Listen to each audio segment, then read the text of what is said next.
to win some. Okay. Carl Heberger, as I said, my co-presenter, is a partner of mine on Mason Digital. He's the Chief Strategy Officer. You can tell from a person who's probably 20 years younger than I had to bring in all these young people who actually know how to use all these devices and know all the tools and all that stuff. So he is the whiz at all of that. They're digital marketing experts. They know all the tools, very sophisticated knowledge, heavy emphasis on analytics. That's key for us. As Lee like to say, we're helping companies get their marketing right now because we can measure everything that we do on that digital side. Some of the notable clients there is Monroe Auto Service and Tire, formerly known as Monroe Muffler. I think that was a good brand change. We'll talk a little bit about that. I don't know how many people have had their muffler replaced in the last 10 years, but it still says that on a lot of their buildings.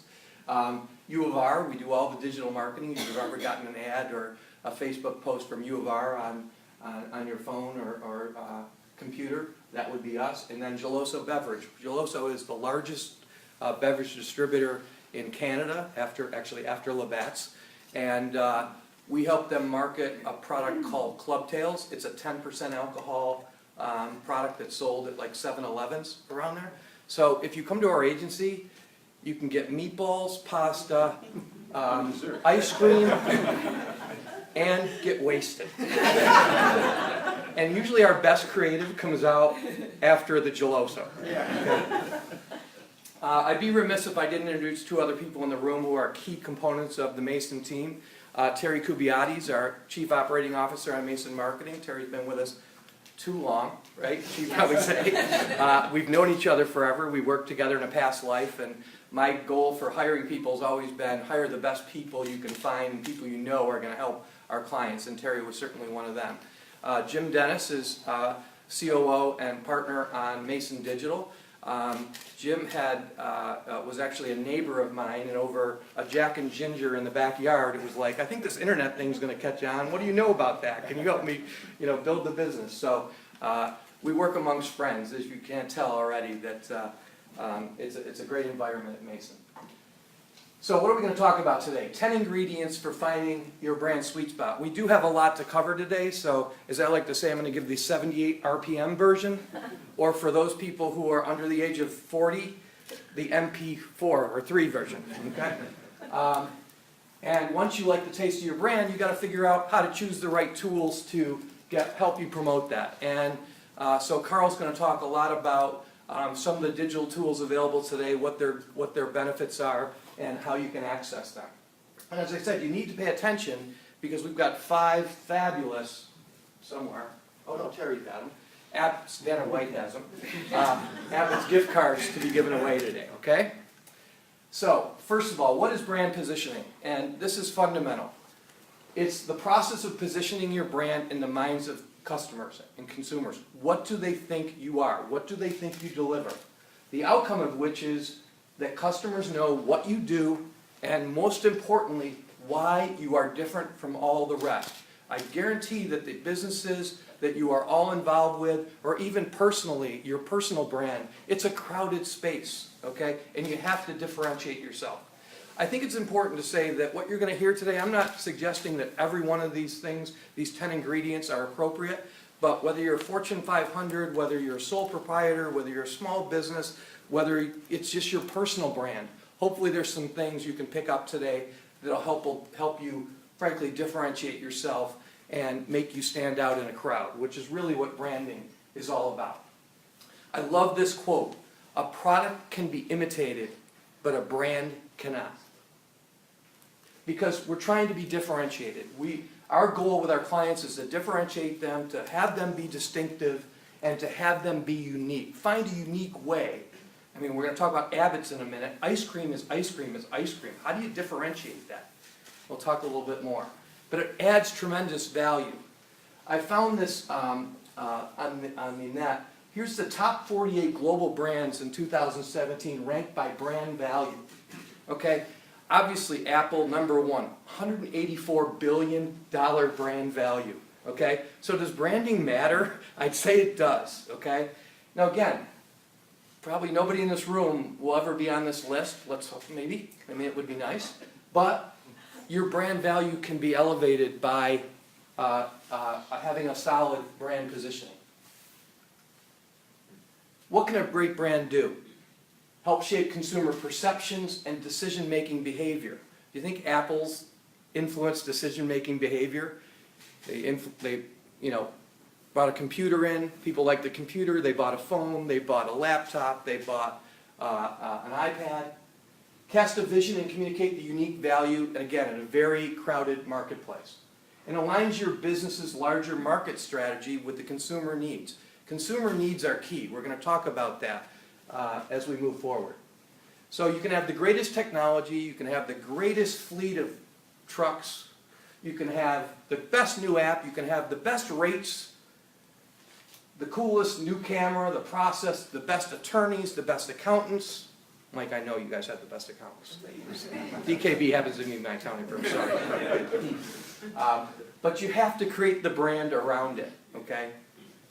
To be able to really have that value, and then you have to live it. So let's talk about Abbott's a minute, one of our clients. Just going to give you a brief example, and I hope you guys find this as fun as we did working on it. Would everyone agree to a little degree, ice cream is ice cream is ice cream, right? I mean, even if you start thinking about, they're like, it's original, it's Rochester's own.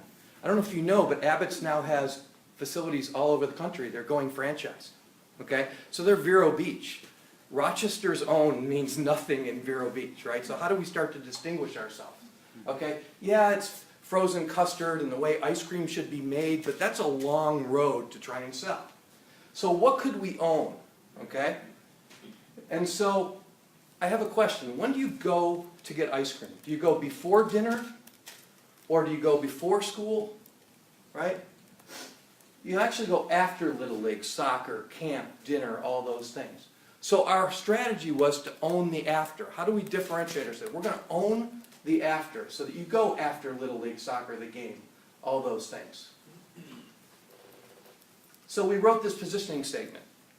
For more than 100 years, Abbott's Frozen Custard has been the perfect destination after any event or occasion.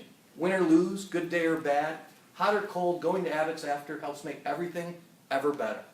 The great taste of our secret family recipe, combined with a delicious selection of cones, dishes, sundaes, shakes, and more, with or without sprinkles, is certain to ensure your family will live happily ever after. This past summer, we trademarked for Abbott's Happily Ever After. Disney didn't own it. The storybooks didn't own it. We actually trademarked it for Abbott's. Now think about, we often go in and present to the franchisees for Abbott's. And to a person, they're all shaking their head. This is a positioning they can grasp, okay? Because now they're advertising everything. Come after the concert tonight.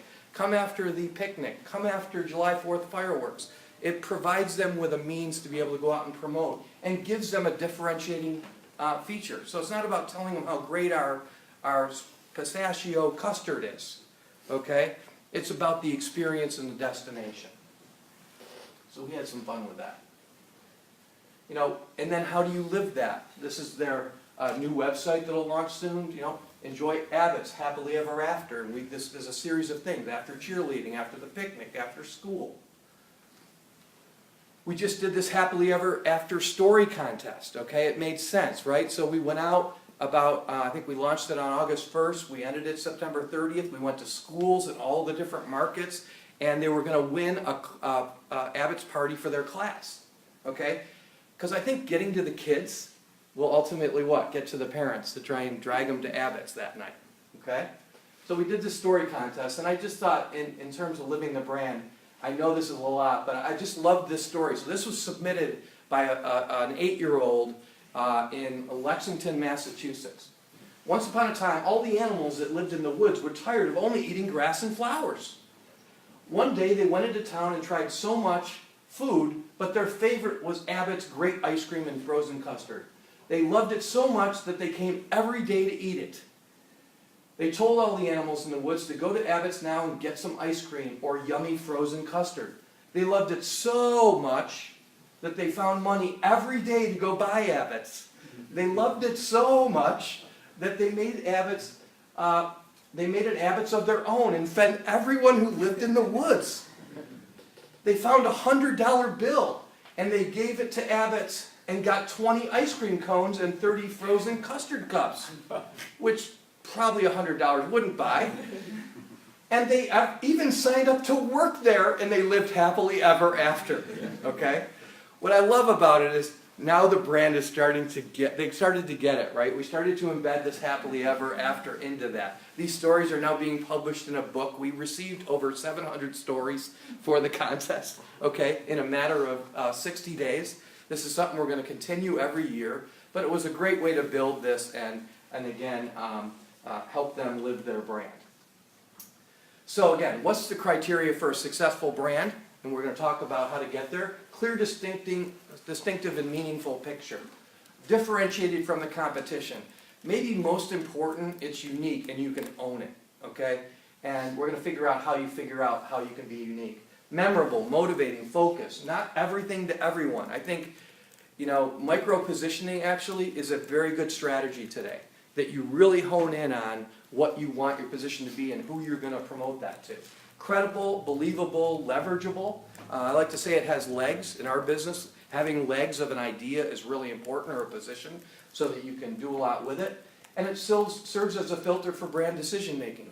When you're making decisions about what marketing communications tools to participate in, or where, who to go after, or what to, as I said, participate in, that your brand positioning can actually help you make those decisions.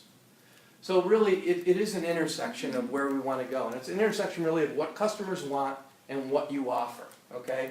Be careful, don't even think about this. It says that what you have to offer and what your competition has to give, you don't want to kind of get into your competition's space. That's why it's going to be important, and one of the ingredients is understanding where the competition is. So, first chance to win. Vanna, you ready? Mm-hmm. Okay.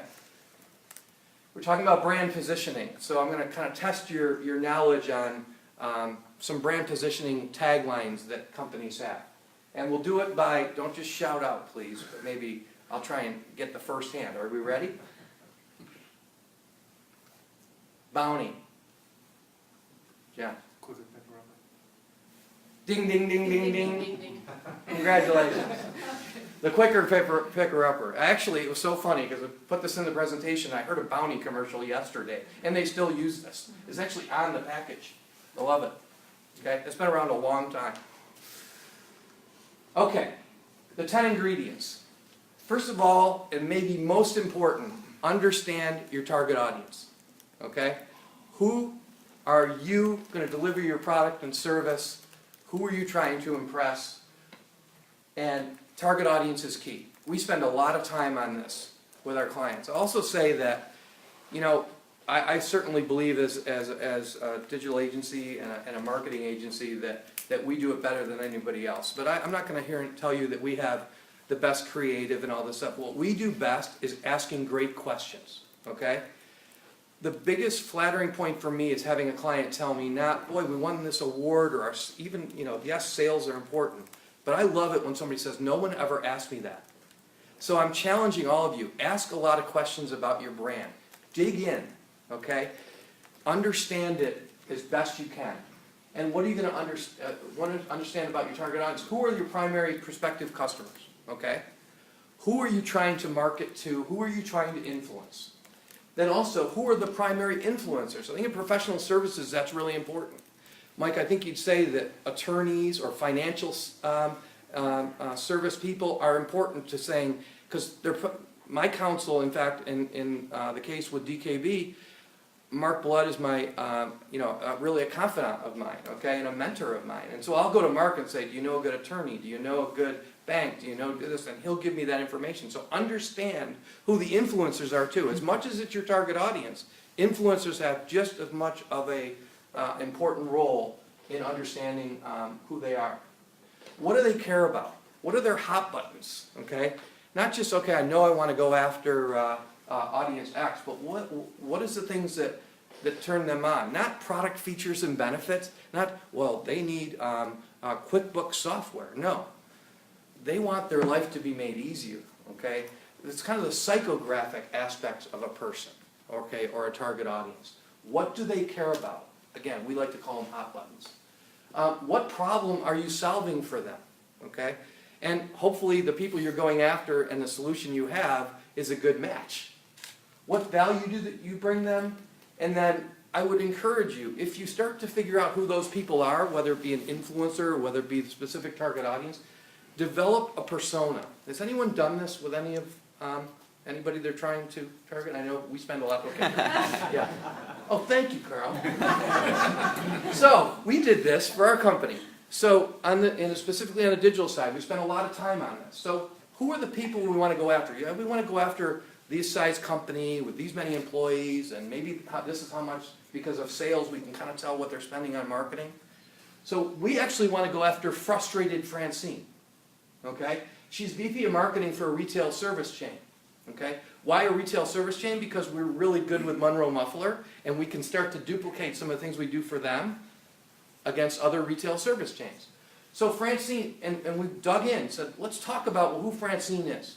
Francine is frustrated with her current agency, that her current agency doesn't understand her business or her objectives. She wants a proactive partner who who can provide expert consultation.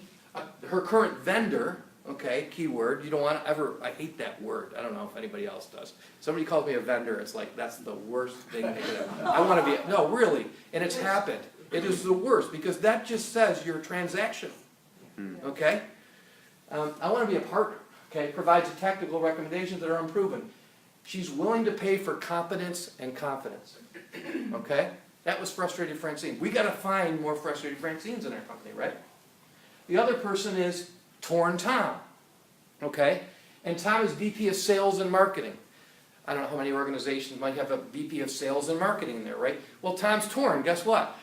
CEO's yelling at him, I need more sales, I need more sales. Doesn't really know marketing, but he spent a lot of time in sales, so he must know marketing, right?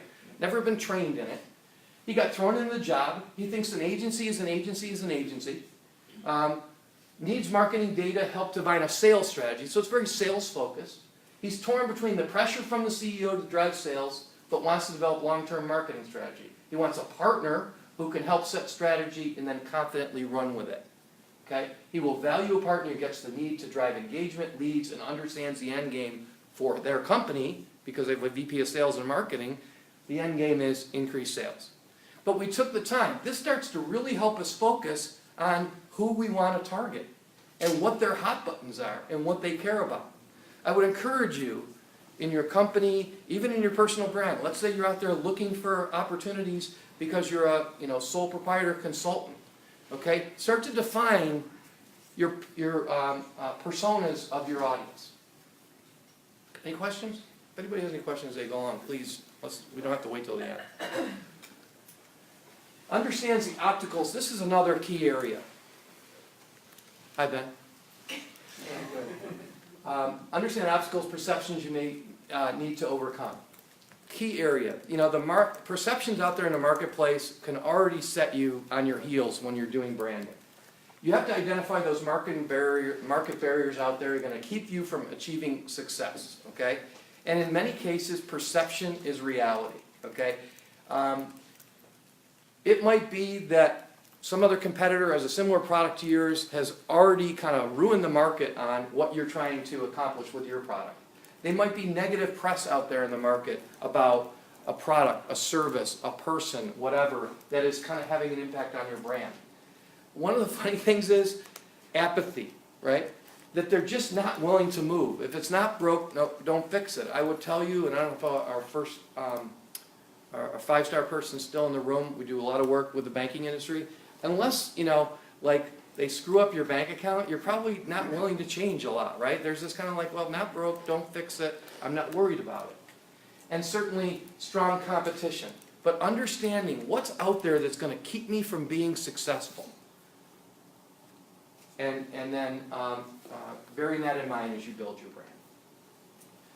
Identify the direct and indirect competition, okay? I mean, for Abbott's, yeah, there's a lot of direct competition, but there's also indirect competition. There's 4 restaurants right around most of where their stands are, and people could go there and have ice cream for dessert too, okay? But do your homework. Understand the competitive review. I think this is, again, a very important thing. If you can understand how your competitors are positioned, you can position yourselves against your competitors differently than your competitors. Okay? And I think that's something you need to go do ongoing, right? There's an example later with FedEx. Well, now everybody can deliver it by 8 o'clock in the morning, right? I mean, there's a bunch of different carriers out there. Well, how's FedEx started to differentiate themselves? And then, again, you can position yourself against your competitors' weaknesses. How are they vulnerable? And then develop your brand to counteract that. You know, maybe they have poor customer service. They don't deliver. There's no guarantee. Their price is too high. And you can deliver the same exact thing for a lower price. Understand your brand attributes. I love this one because and again, this is just not about tangible brand attributes for a product or service. It is a listing of both tangible and intangible, okay? I mean, honestly, friendliness, okay? The fact that you're easy to deal with, that you can be in their office in 5 minutes, okay? Those are things, not just, hey, we have really nice creative, or we can put your ad on Facebook, okay? There are other intangible things that are important. Make that list. Make sure we have that, and prioritize those things. Okay? Don't take anything for granted. Oftentimes, as I said, there's a seed to something bigger in those little, you know, tangible or intangible brand attributes. Another chance to win. Dunkin' Donuts. Andrew, nice. Very quick. America runs on Dunkin'. Awesome. Congratulations. You're welcome. Oh, sorry. Obviously, we've done a good job with our Dunkin' client here. But there's an interesting one. Has anyone noticed that they're rebranding? Yeah. Right? So what are they now? UD. Just Dunkin'. Guess this donuts thing wasn't really helping their brand too much. Okay? Although I will say, I still go in and get a sour cream donut in the morning. I'm sorry. But, you know, interesting. And I think that says your brand needs to evolve, right? We need to read the market. It was great, okay? I don't think it's going to hurt them that they went to Dunkin'. They've established the brand, right? And I think people actually go, I appreciate the fact that you've taken donuts out. I don't want my kids bugging me for donuts in the morning. For those of you who have teams, make it a team effort. Yes, sir. I have a question for you because I was just looking at like their tagline, and I'm wondering if like maybe you're thinking a couple years ago, maybe they were like planning that transition, like let's come up with a tagline that doesn't have donuts in it, so that we can kind of ease into that transition. If something like that is anything you ever work with clients. Certainly, that would be great wisdom. If I could have anticipated that donuts was needed to go away. I actually think they did it because if you think about the cadence of it, America runs on Dunkin' is just a really nice phrase. Okay, it has a good feel to it. But it could absolutely be. I'm not sure. I'm not sure. That's a very good point. It fits really nicely underneath their logo. You know, Brad Schultz, our creative director, is like all about, you know, matching things up. I only need 5 words, Tim. That's it. 5 words. For those of you who have teams and can socialize your brand positioning, I think that's really important. First of all, it creates ownership, right? I mean, I'm a firm believer that you don't want to create your brand positioning in a vacuum, okay? When we get together with our clients who are mostly marketing folks, they're like, yeah, let's have a meeting, we'll get in a room, we'll develop this. I'm like, no, I'd like your salesperson there, I'd like your finance person there, I'd like your HR person there, because all those people are impacted by your brand. Okay? In fact, your salespeople may be closest to the customer, and they may have perceptions and realities that the marketing person who isn't out there every day working closely with the customers might have. So again, a cross-discipline team, both customer-facing as well as internal-facing. And even in our agency, when it comes to brainstorming, it's not necessarily related directly back to brand positioning. We invite everybody in the room, okay?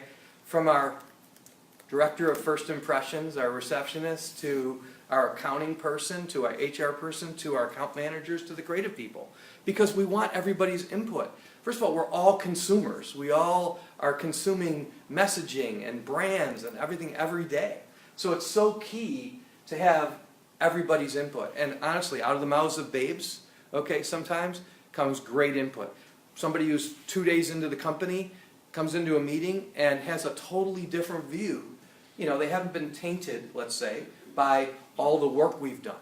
So they bring a great perspective. So I would very much encourage it be a team effort. So I have a question. Yes? Have you ever considered, or do you speak with the client's customers to understand what do they deliver, how are they unique? Yep. I think this has a lot to do with that. There you go. Yeah. Thank you very much for that. There's the intro. Yeah. But ask customers and clients what they believe, okay? And go out, to your point, to their customers as well and find out. Because guess what? I can ask a different question than my client can necessarily ask their customer, right? I mean, I can really dig in further. I'm not going to hopefully offend anybody by that. And it just, a different perspective brings that. Also, I might listen differently than the client might listen, right?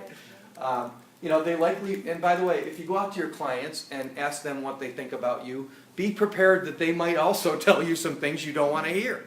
But I think that's important as well, right? Everything is, you know, in order to build a brand, you have to be able to understand what the bad things, what the negative things might be too, so you can overcome those, okay, when you're going out to market. And by the way, your clients or customers likely researched you before they hired you, okay? What did they like about a few firms? I often will call up a client that we didn't get and say, can you give me a little insight on why we didn't get the business, okay? You know, was it price, was it capability, was it the team, was it Jim? Tim, I have a question on that. Yes. You know, calling up. You were late, you're not allowed to ask questions. I'm going to blame my daughter on it. All right. I'm going to blame my daughter. Okay. But, you know, when asking people that you didn't win their business for, how do you draw out the real answer? Good question. I think you got to be really good at asking that question. Yeah. But I think if you're sincere enough about it, you'll get that answer. I wouldn't necessarily do it by email. You know, Yeah. Can I have 10 minutes with you? Could I buy you a cup of coffee and just understand why? Because I think reading people, you know, would be easier than somebody easily saying you didn't get it because you were 7th in the price. You know, Yeah. I don't know. So a face-to-face type of Yeah, I think face-to-face would be good. It just maybe it brings out a little bit more honesty. Yeah. To your point, All right. you have our business, Matt. No, I know I do. I know Okay. I do. So we'll have the meeting on how we're Yes. doing later. Ask your customers to identify your strengths and where you could improve. And then we often go in, and I think it's interesting, we were doing some work for Monroe, and I went and looked at like 700 Google reviews to see what I could find as I was positioning them to say, what do people not like about the experience, and what do they do like about the experience? Of course, you know, actually the Google reviews for Monroe, 90% of them are pretty good.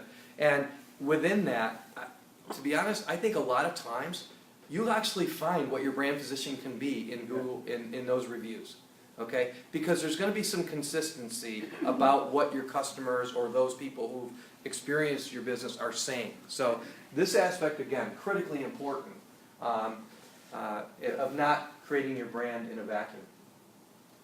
Make sure it's believable. We probably don't have internet access, so I'm not gonna be able to show that commercial, but. Yeah, there is. Oh, there is? You can try it. All right, we'll try. Too many brands overpromise and underdeliver can be a disaster. Now, again, if FedEx came out and said I can absolutely positively have it in your office by 9 o'clock and delivered it at 2, right? Destroyed brand, right? Okay? So that can mean disaster. Don't overpromise. Please, if anything, don't overpromise. Test your positioning with customers and targeted prospects first. Okay?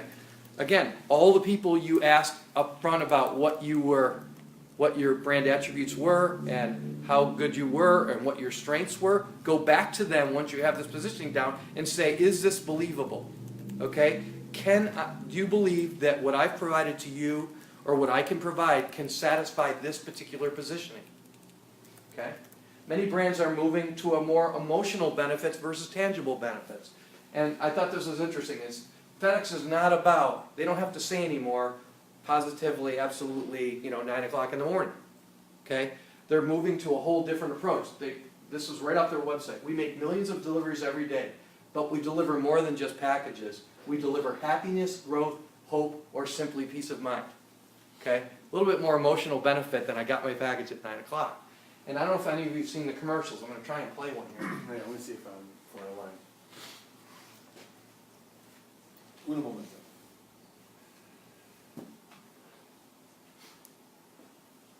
Talk amongst yourselves. Yeah. Any questions to this point? Did you Did I take not that get the picture? memo that I was supposed to dress like you two today? Oh, wow. Sorry. Hey, Tim. Yes, sir. Question, going back to the point that was raised earlier. When an organization's transitioning between those brands, can you speak a little bit more to that? I mean, you've developed a reputation for dependability or whatnot, and now you're moving to something else. You've already built up some capital in that Right. previous Right. brand. What are some of the steps that you want to be sensitive to as you're moving to this new brand? Well, I don't ever think it's great to if you will, abandon all the things you were good at. Okay, it's how do you build on that, and it needs to make logical sense in building on that. I also don't think that you want to go from here to here, like different positionings. I like the idea of kind of easing it in, okay, and bringing that message up and starting to earn that new reputation that you're after. But it's a great question, and I guess I'd say this as I said, easing in of the brand. I mean, not losing sight of what got you where you are, okay? If you have dependable, friendliness, all these things, those are really important attributes. It's like, what's next? And then, again, embedding that in your messaging, embedding it in your minds of your employees, and your sales reps, and everyone else who's out there promoting it. Who's gonna go? So this is FedEx new commercial.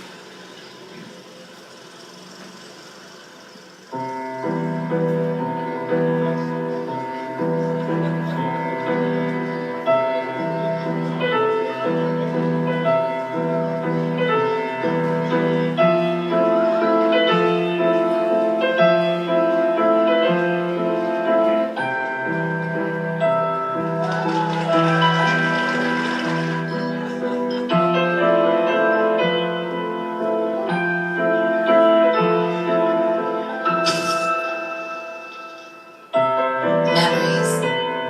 What we deliver by delivering. Has anyone seen that? Isn't that phenomenal? Again, it wasn't about getting in there at 9 o'clock. It was what it was delivering and what you can count on FedEx for.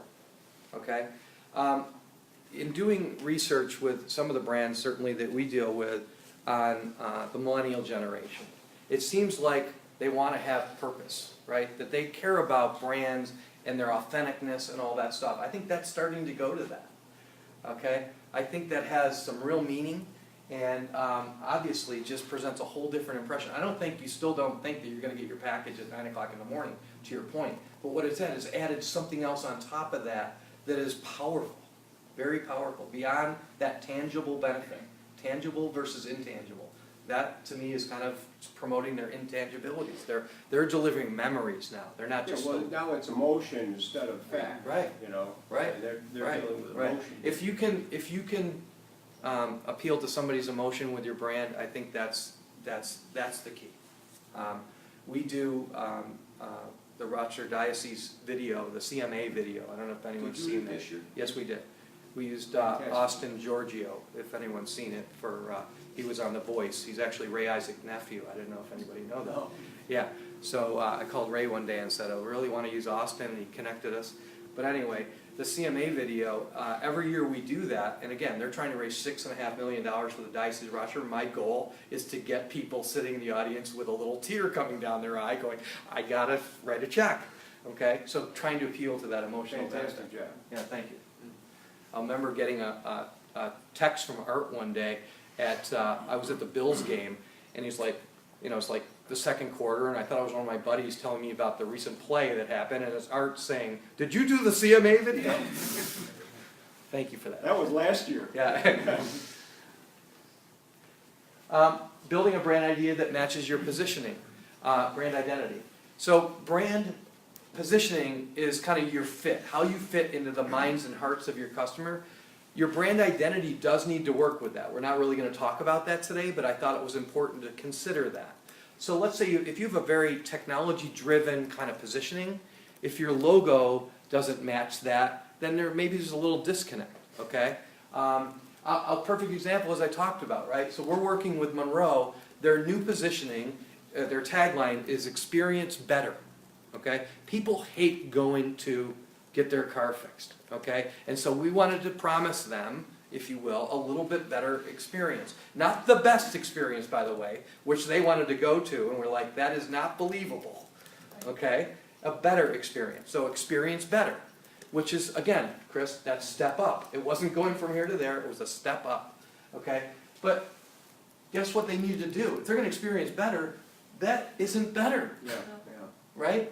This is their new store that we designed. Even when you go in, guess what? They didn't have internet in their stores. Now they have Wi-Fi. Now they have all those things. They have actually comfortable chairs.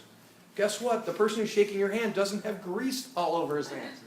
Okay? All those things start to help you support your brand. It's so important to make sure that you match your brand positioning with your brand identity. That's a whole other presentation.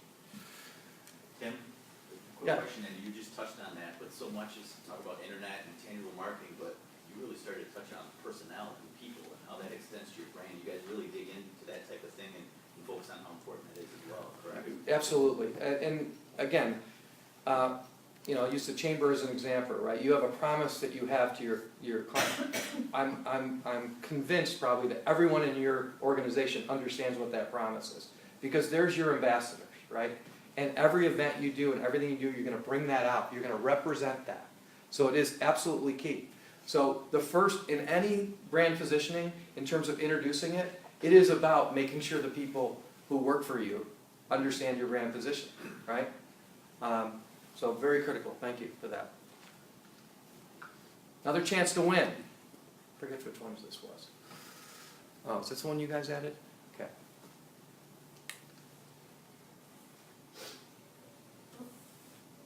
I knew I'd stump up. And it isn't. It's worth paying $8 for it. Come on. Hallmark. I'm just guessing. Will you care to send the very best? No. There you go. When you care enough to spend $8 to send the very best. You got I've it. been married 43 years. Not just the card, the flowers. All right. Okay. And now, your next card, Abbott's gift card. Right. You just lost that gift. So yes, Hallmark, when you care enough to spend $8 to send the very But best. look how long it took, Tim, look how long it took us to come up with that. Yep. Versus those other two that, you know, I think Okay, most. so what do you think the difference is in that? Length. You Okay. know, you got 10 words Yeah. or whatever there are there, that's one thing. Yeah, Advertising? thank you. What's that? Advertising. Oh, by the way, we do that. Yeah, right. Okay. No, but it's interesting. I was talking to somebody the other day. When the market goes up, our phone rings. When the market goes down, our phone stops ringing. But, you know, in fact, we get calls that say, hey, you know what? CEO's getting a little nervous. I don't know what the market's doing. We better cut back on that advertising. I mean, that's the wrong time to do it. They advertise at peak times. Mhm. That, you know, Yep. Valentine's, Yep. Yep. you know, Yep. Christmas maybe, stuff like that, but not, But guess what? Every day people have birthdays. yeah, right. exactly. Live your brand. This is perfect coming right off that last conversation. Tell customers succinctly who are. Develop key messages. One of the things is once you got your positioning down, there's nothing wrong with developing a cheat sheet for people. here's the things, here's our positioning, and here's all the reasons why that support it, the key messages. Okay, and start to learn those. I'm not suggesting 50, I'm suggesting 8 to 10 key things that can support that. Your message should be intricately associated with your brand and conveyed in 1 to 2 sentences. Okay, yeah, the positioning probably shouldn't be as long as the Abbott's one. Okay, and maintain a consistency of voice. That consistency of voice needs to match your brand image, your identity, and your positioning. And last is promoting your brand. Okay. And, you know, you've got this great brand positioning, how do you get the word out? You've got the quicker picker upper, how do you go out and tell the world that you're quicker picker upper? Your brand should be visible and reflect in everything your customer can see. There would be nothing wrong with putting your brand positioning on the back of your business card. Okay? Because when they leave, they go, oh yeah, you know, our brand positioning for Mason Marketing is we get it. And frankly, that came from our clients saying, you guys get it. You ask good questions, you get to a great product, you do it with great service, and you do it at a reasonable price. You guys just get it. It's a very colloquial phrase, but it's something that we've adopted. Anything tangible, from business cards, again, to advertising, to digital platforms, social media, your signature in your email. I don't think enough people take advantage of that, right? We have clients we've encouraged, we've done kind of positioning videos for them. Put it right in their signature. Okay, view our video. No one knows your brand better than you, so again, it's up to you to spread the word, and that goes to, you know, letting everyone in your organization know what your positioning is.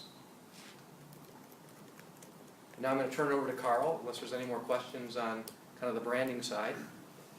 Everybody nodding their head? Did you hopefully got something out of it there? Good job. Good stuff.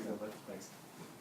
All right, so now we have this awesome brand and positioning, and we know who we are. Now we got to let our customers and potential customers know who we are. So how do we do that? I'm going to talk about a couple of digital channels. The low-hanging fruit, the first place you want to start is with search engine marketing. Because who uses search engines? Everybody. Everybody uses search engines on a daily basis, especially more affluent, better educated people with higher household income tend to use search engines even more. So for marketers, that's an important place to be. And the reason why search engine marketing is usually where we start with our clients is because you're connecting with a customer who's looking for your specific product or service at the time they're looking for it. Couldn't be more targeted. Direct response, you can connect with somebody who's ready to take action, to make a purchase. It's kind of like what the Yellow Pages used to be. You had to be there because when you're looking for an HVAC company, you're ready to pick up the phone and make that phone call. So let's look at the search engine results page, what we call the SERP.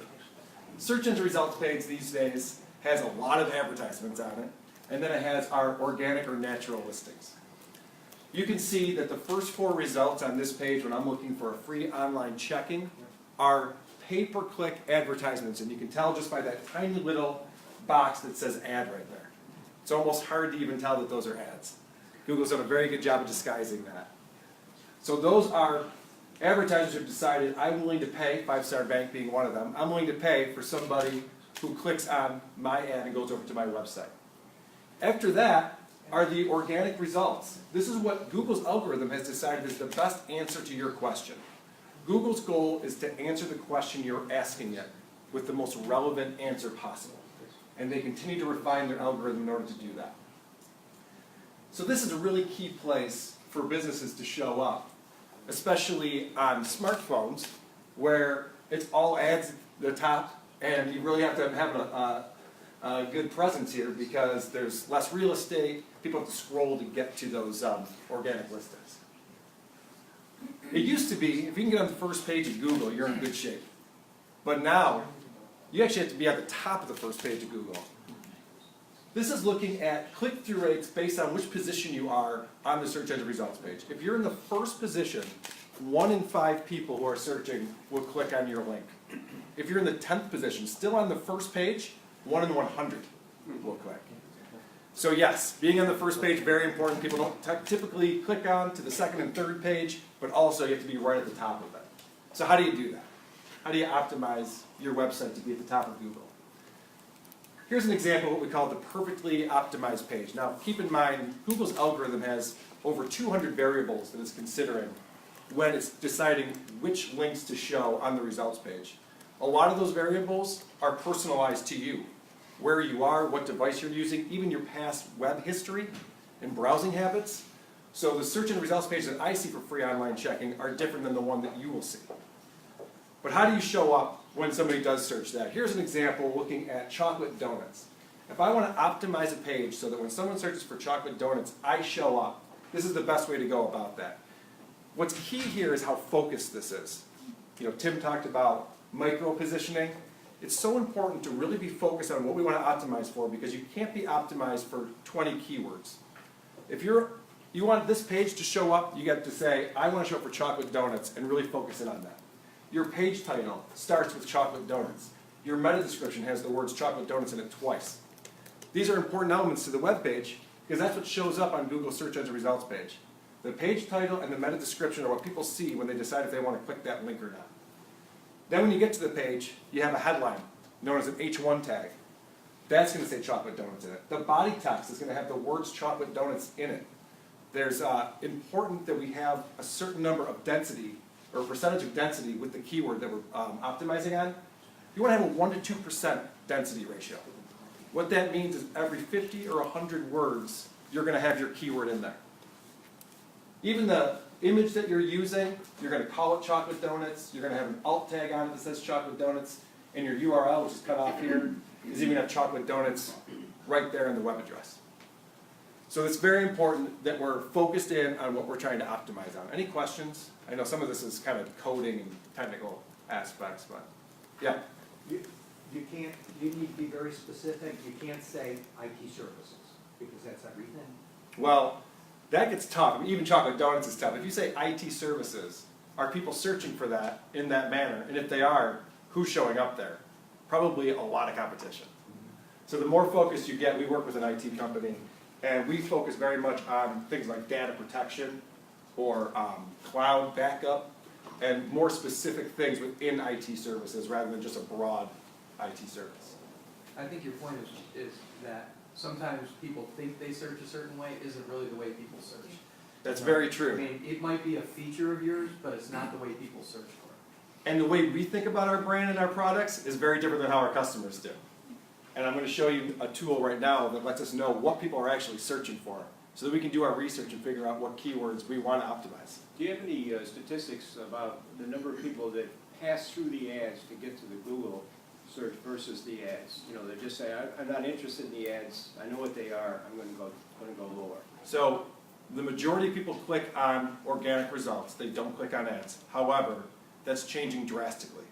Because of the changes that Google is making to the ads, they're making them larger, they're taking up more real estate, people are searching on phones more, so they're only seeing ads. We're seeing higher and higher click-through rates on the advertisements.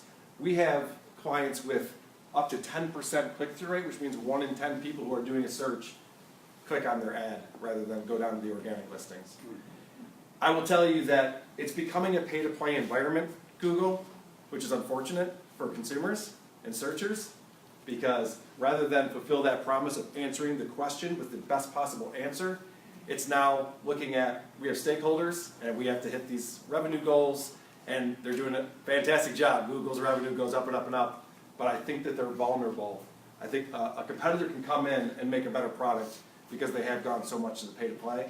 We still have to be there as marketers, but who knows, maybe DuckDuckGo or one of these other competitors will step up. Definitely not Bing, because they had their chance and they failed miserably. So looking at the advertisements, the pay per click. So you can show up here, you only pay if somebody clicks over to your web page. How do you find out what you want to search for?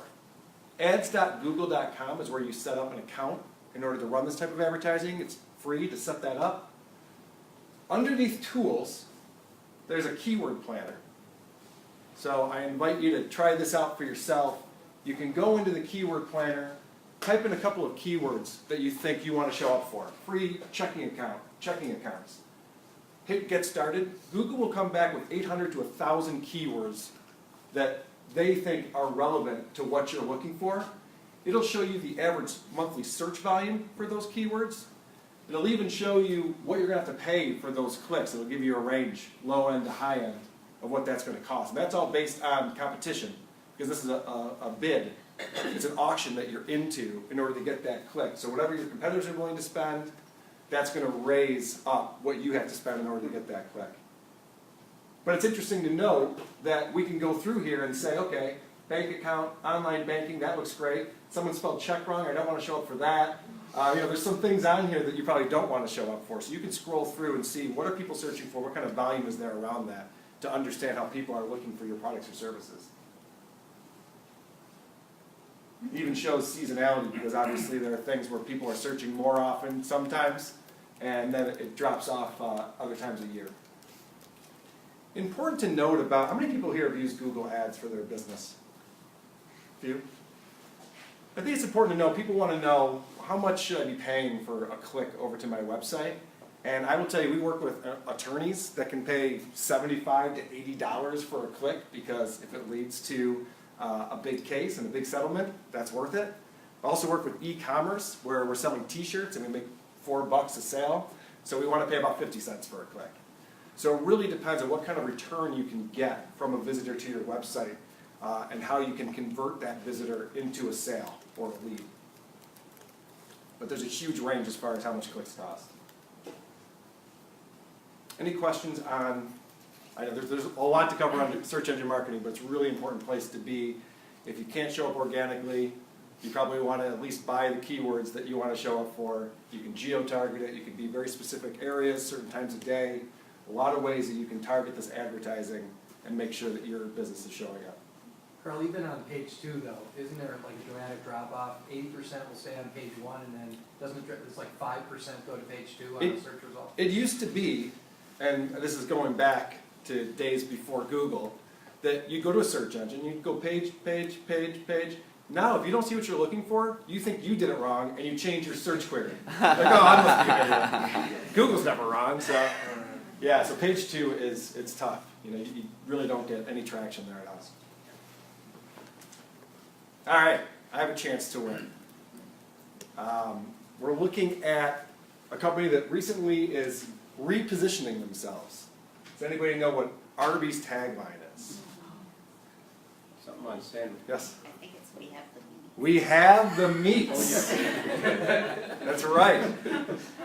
And do you know why they've changed to this "We have the meats" tagline? Arby's is known for what? Roast beef. RB. That's why it's called Arby's. Well, now they have chicken sandwiches and turkey sandwiches and gyros, and they have bacon. So they're trying to change the way that we perceive that restaurant to think of them as sandwiches of all different types, not just roast beef sandwiches. So now it's "We have the meats" to get away from that roast beef. All right, so here's for extra points. Can anyone tell me who the new spokesperson is for Arby's? Yes? H. John Benjamin, voice of Bob from Bob's Burgers, and Archer, very funny guy.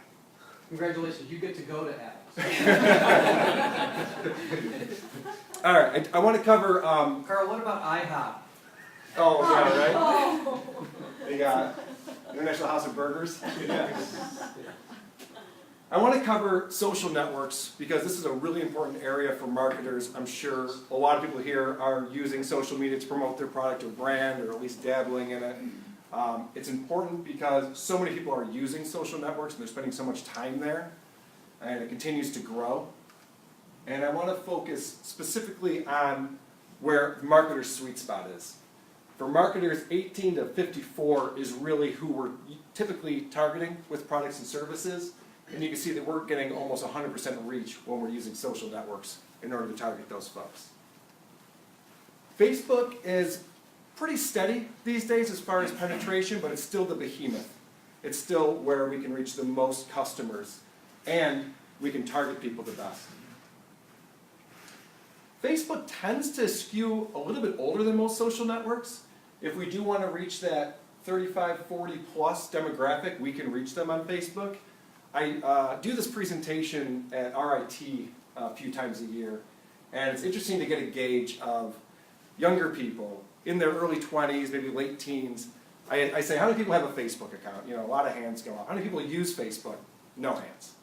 You have a Facebook account, you need it for Messenger, you need it for different things. Maybe you're communicating with classmates or your professor, but you don't really go on there and log in because It's not really the network that speaks to them, speaks their language.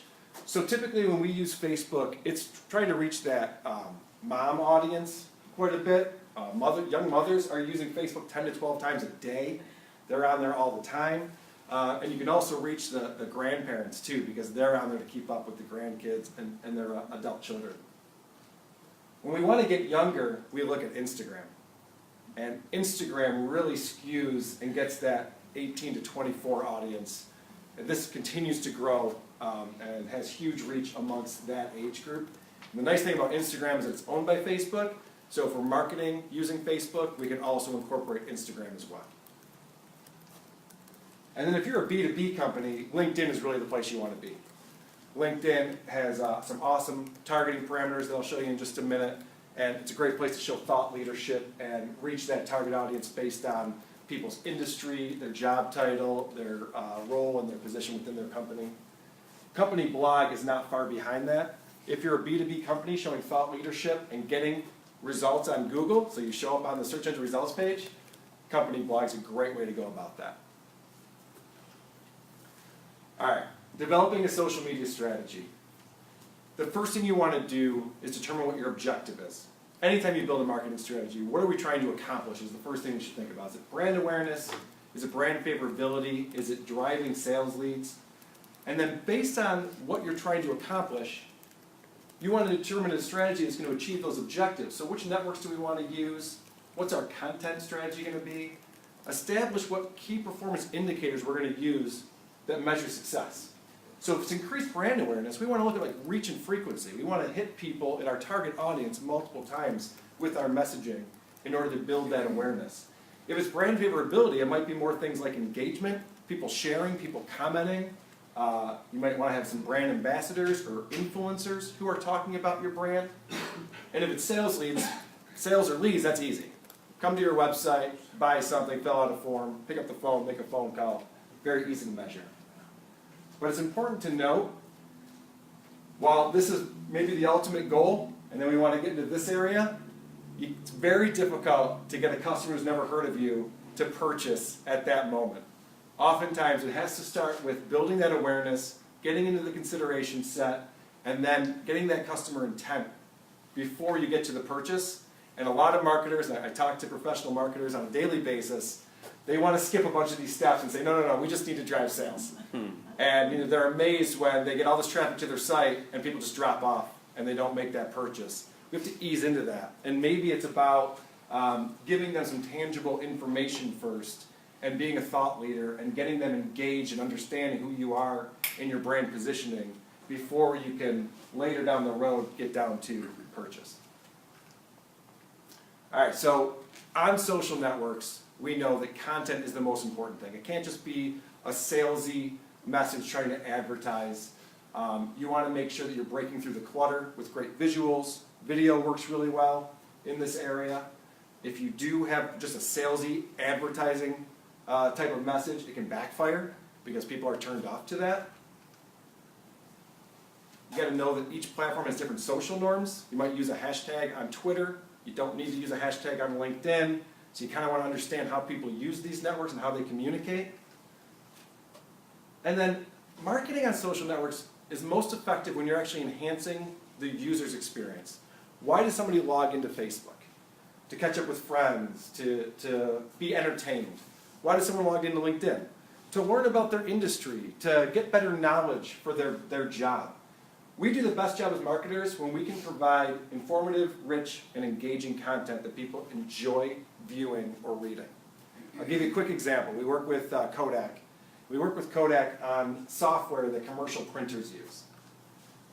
And we put out a post on LinkedIn targeted to owners of commercial printing companies. And we have this great content that we're all very proud of that we created 3 ways that these people can use AI-enabled workflow software to drive growth. This is very much focused on Kodak's product because they're building a product that uses AI to do a better job with the company's workflow. With this, we got a 0.57% click-through rate, 0.68% engagement rate. Not bad, right? We got some people interested in this, 52 likes, 2 comments. on this next piece, we talked about customer service and learn about how you can do a better job to improve customer loyalty and satisfaction over time. Now we're not talking about Kodak, we're talking to our target audience and their pain points. Tim talked about hot buttons. What's their hot button? They need customer loyalty. They want to make it easier for customers to work with them. And we saw that this got a much higher click-through rate, much higher engagement rate, because we were thinking about what is the person who's logged into LinkedIn in my target audience, what are their pain points, what do they want to learn or gain from this? I know we're running a little late, so the last things I want to talk about are just within social media, it's really become a pay-to-play environment. Not as bad as, well, it's not like Google, where at Google you can still show up organically. In social media, because all of these companies, Pinterest, Instagram, Snap, LinkedIn, they're all publicly traded companies. They're all trying to make revenue. The way they're doing that is their algorithm actually suppresses your business's posts from going out to your followers. We have a client with 30,000 followers on Facebook. We put a post out, a few hundred people see it. Facebook does this on purpose. They want you to put money behind it.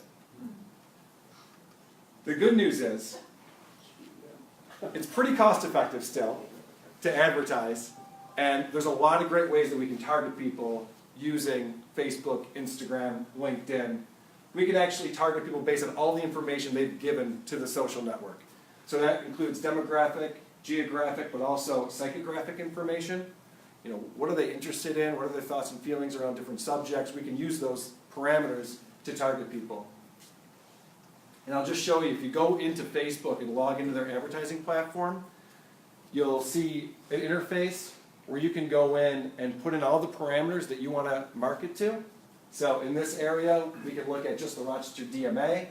You have your age, your gender. You can go in and look at demographics, or interests, or behaviors. So if I was a local retail golf shop and I wanted to sell the new Callaway driver that just came in, I could go onto Facebook and put in the parameters Rochester DMA, 21 plus men interested in golf equipment. Very specific target audience. And Facebook will tell me there's 8,900 people in that audience that I can reach. So this is a very effective way to get out in front of that target audience with very little waste. Has anyone used Facebook ads in here? A few? Okay, great. How do you determine what you should spend in order to reach 8,900 people? Any ideas? It goes back again to reach and frequency. If you're going to reach these people, you need to hit them a few times in order to be effective. So we look at like a 4 or 5 time frequency per month. So if you call this 9,000 and we want to hit them 5 times, we need 40,000 impressions, right? In order to purchase 40,000 impressions, it might be a $10 cost per 1,000. Everything's based on a CPM, cost per 1,000 impressions. So that's going to get us $400. That's what we need to spend in order to effectively reach these people 5 times each in a month. Make sense? So that's how, as marketers, we determine what the budget should be. LinkedIn does the exact same thing Facebook did. They just copied Facebook, which was so smart. They made it a self-serve advertising platform where you can go in and pick all the parameters that you want to target a very specific audience. This is what that looks like. You can go in and choose your geos, and then, as I mentioned, you can target by company, the industry, company size, job title, job function, seniority, even where people went to college, all different ways. Anything that somebody tells people LinkedIn about themselves, pretty much their resume, you can use for targeting. So we work with a company that builds prototypes for large companies. If we went in and said, I want to reach people who work at companies with 1,000 or more employees, and their role or their job title is product development manager or product development engineer, very specific of who I'm targeting here, I can reach over 10,000 members of LinkedIn within the US with those specific parameters. So again, it gives us a very distinct idea of how big the audience is and what we need to spend in order to reach and engage with those folks. The last piece is, of course, measurement.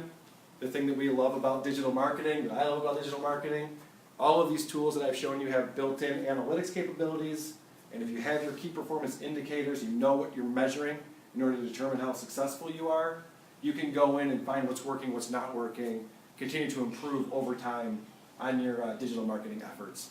And I'll tell you, even on a brand positioning standpoint, when we run Google ads, we can actually test different offers, different positioning, see how people respond, and that will inform how we do other advertisements, or maybe what we're putting on the back of our business card, because we're seeing that people are responding to a specific positioning that we're putting out there. All right. All right, last chance to win. Go ahead, reveal the logo. What's the tagline? Someone's Right favorite there. time. All right. All right. I want to thank everybody for being here today. If there's any questions, we'd certainly answer those. You know, kind of saw the foundational part of the presentation and building your brand positioning, and then how you can execute that today in the digital tools. I will say that even what's important, you know, Carl talked about the measurement aspect. We've gone to that on our web design approach. So we have data-informed design, we call it, okay? So rather than, you know, it used to be, your website sucks, let's blow it up and start over. Well, now we go in and look at the analytics, say, what's good about your website? What can we save? Where are the areas that are important? And then build on that. It literally is like a stepping stone to getting there. And it's allowed us to really continue to optimize on an ongoing basis. So rather than just building a website 3 months later, hey, it's there, and by the way, it used to happen, yep, 3 years later they call back and say, we got to update our website again. Now we're engaging with those clients every month to continue to optimize. Carl talked about content and other things.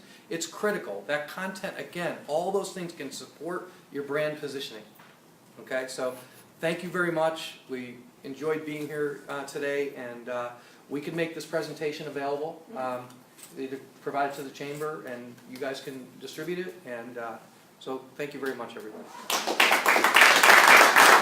you guys for coming. We really appreciate them taking the time out.